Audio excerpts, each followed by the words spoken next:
evening. Good evening. To start off, I just want to tell you a little bit about me. I was born to wealthy parents. Scratch that. I was born to very wealthy parents. I got everything that I ever asked for on a sparkling silver platter. This whole game that we call life came very, very easily to me. In fact, what's that word again? I never quite got the meaning of it. Struggle? Yeah, I never had struggle. I'm kind of perfect, actually. Fellow Toastmasters and welcome guests, can you relate? Who is this person? I hate them, right? Like, what's that about? Of course not. They suck, whoever they are. And it's not me, don't worry. In fact, Elizabeth Kubler-Ross said it best, and I quote her. The most beautiful people we have known are those who have known defeat. Those who have known suffering and known struggle. They've known loss, and they have found their way out of the depths. These persons have an appreciation, a sensitivity, and an understanding of life that fills them with compassion, gentleness, and a deep, loving concern. Beautiful people do not just happen. And this is why, my friends, I believe that we love the underdog. This is why we relate so well to the hero's journey, and why I believe that it is actually our adversity that connects us best. I believe that it is those things that we try so hard to forget, the things that we try so hard to bury down deep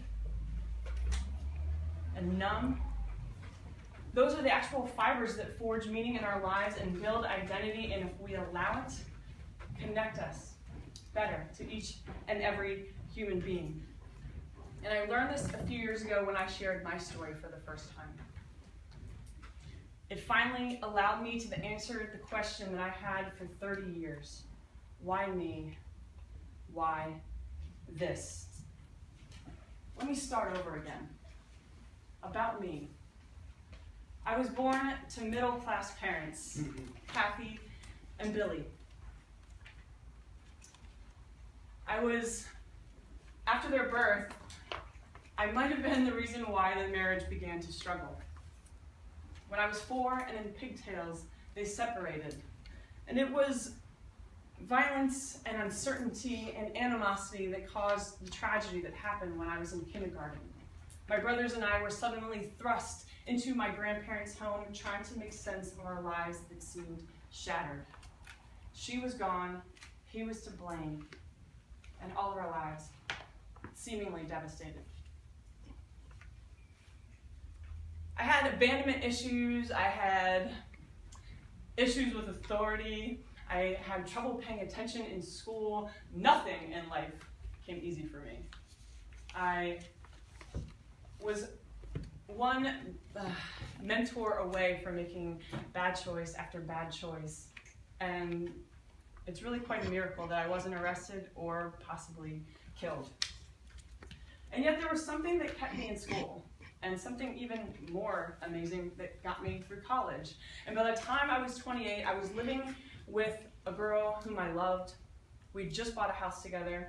We had a car, a new car, a cat, a dog, and a future together. She was wearing a sparkly ring that I bought her. And yet, all of that came crashing down.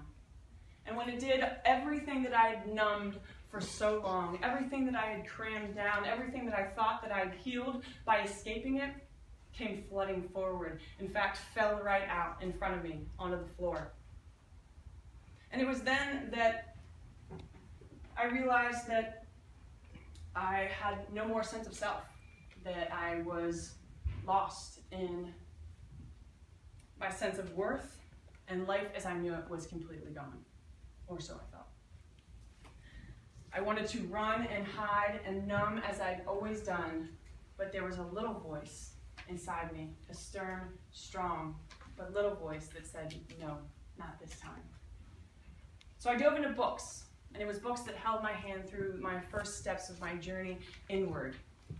And in those books, I got word of this powerful but simple lesson that I'm now going to challenge. But that lesson was initially, let go of your personal history. And I remember this crazy inner conflict that I started to have. Wasn't this the thing that defined me? What, let go now? This, after everything? The thing that I wanted to erase my entire life. I'm 30 years old, and now I'm given permission to let it go, and I can't. I don't want to. And I realized then that this was me. It had defined me. And in the way that Elizabeth Kubler-Ross says so well, it had shaped me. It had given me an appreciation for life, a sensitivity and empathy for others. It had given me an understanding and compassion growing greater and greater by the moment. It had given me more opportunity to connect that will take more than a lifetime to grasp. It had made me beautiful. And all of a sudden, it clicked. Therefore, it too must be beautiful. For the first time in my life, I had a sense of gratitude for a life that felt like only full of tragedy. I knew then that everything was still forging meaning, that things were still to be discovered. But it was through acceptance that I was able to see it all through a new lens. So this is where I like to challenge that teaching. Let go of your personal history. I much prefer embrace your personal history. Rather than running from those obstacles that we try so hard to work around, or hiding from those haunts that we may have in our past. I say that we head towards them, that we embrace them, that we use them as opportunities for growth. We use those as opportunities to forge meaning. We use those opportunities to create identity, and we definitely use them as opportunities to connect with one another. Now, as far as perfect goes, I will say that I am perfectly broken. I am perfectly willing to fail. I'm also perfectly willing to accept struggle. That took me a while to get there, by the way.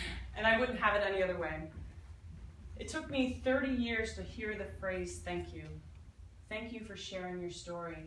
Thank you for allowing me to see mine through different eyes because you shared yours. And it was in hearing that from somebody else that I realized, yes, me. Yes, this. Yes, to all of it. Thank you.